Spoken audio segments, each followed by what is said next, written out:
అల్లు అర్జున్ ఇంటిపై దాడి వెనుక ఏం జరుగుతోంది? దాని వెనుక ఎవరున్నారు? కాంగ్రెస్ పార్టీ నేతల ఆరోపణల వెనుక అసలు గుట్టు అదేనా? 2 వారాలుగా లేని హడావుడి ఇప్పుడే ఎందుకు? కావాలనే డైవర్ట్ పాలిటిక్స్ చేస్తున్నారా? అవునని అంటున్నాయి హస్తం పార్టీ వర్గాలు. నటుడు అల్లు అర్జున్ ఇంటిపై దాడి వ్యవహారం అనేక మలుపులు తిరుగుతోంది. గడిచిన 3 వారాలుగా సైలెంట్ గా ఉన్నారు కొందరు ఆందోళనకారులు.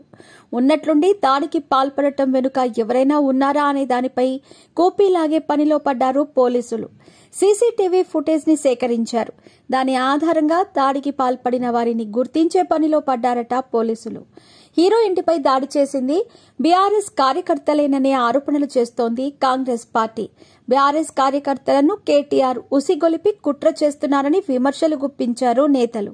దాడి చేసిన వారిలో రెడ్డి శ్రీనివాస్ ఉన్నాడని, గతంలో బీఆర్ఎస్ కండువా వేసుకుని కేటీఆర్తో కలిసి దిగిన ఫోటోలు సోషల్ మీడియాలో సర్క్యులేట్ అవుతున్నాయి. ఈ తరహా కుట్రలు చేయటంలో బీఆర్ఎస్ కు వెన్నుతో పెట్టిన విద్యగా వర్ణిస్తున్నారు.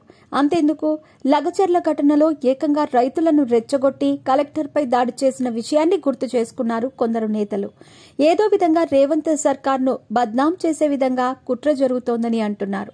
ఫార్ములా ఈ రేస్ వ్యవహారాన్ని డైవర్ట్ చేసేందుకు పన్నాగం పన్నారని అంటున్నారు. దాడులకు తెగబడే సంస్కృతికి కాంగ్రెస్ లేదని, అలా చేసిన సందర్భాలు లేవంటూ బల్ల కొద్దీ మరీ చెబుతున్నారు నేతలు. నటుడి ఇంటిపై దాడిని స్వయంగా సీఎం రేవంత్ రెడ్డి ఖండిన విషయాన్ని ఇక్కడ గుర్తు చేస్తున్నారు. సంధ్య థియేటర్ తొక్కిసలాట తర్వాత పదే పదే ఎక్స్లో ప్రస్తావించిన బీఆర్ఎస్ ప్రస్తుతం ఎందుకు సైలెంట్ గా ఉందని కొందరు గుర్తు చేస్తున్నారు. ఈ వ్యవహారంలో కారు నేతలు డిఫెన్స్ లో పడిపోయారు. ఈ ఇష్యూని తనకు అనుకూలంగా మలుచుకునే ప్రయత్నం చేస్తోంది తెలంగాణ బీజేపీ. తొలి రోజు ఏపీ బీజేపీ చీఫ్ పురంధేశ్వరి బన్నీకి మద్దతుగా మాట్లాడారు. మరుసటి రోజు తెలంగాణ మాజీ బీజేపీ అధ్యక్షుడు కేంద్ర మంత్రి బండి సంజయ్ కూడా నోరు విప్పారు. ఈ క్రమంలో ఎలా రియాక్ట్ కావాలో తెలియక తర్జన భర్జన పడుతున్నారు కారు పార్టీ నేతలు. ఈ అంశంలో ఎటు మాట్లాడినా కారు పార్టీకి ఇబ్బందులు తప్పవని అంటున్నారు. ఒకప్పుడు ప్రతి ఇష్యూపై బలంగా నోరు విప్పే కారు పార్టీ నేతలు ఇప్పుడు సైలెంట్ గా ఉండిపోతున్నారు. బహుశా ఇలాంటి పరిస్థితి కారు పార్టీ కెరీర్లో ఎన్నడూ లేదని నేతల మధ్య గుసగుసలు లేకపోలేదు. దీనిపై కారు పార్టీ కక్కలేక మింగలేక ఇబ్బందులు పడుతోంది.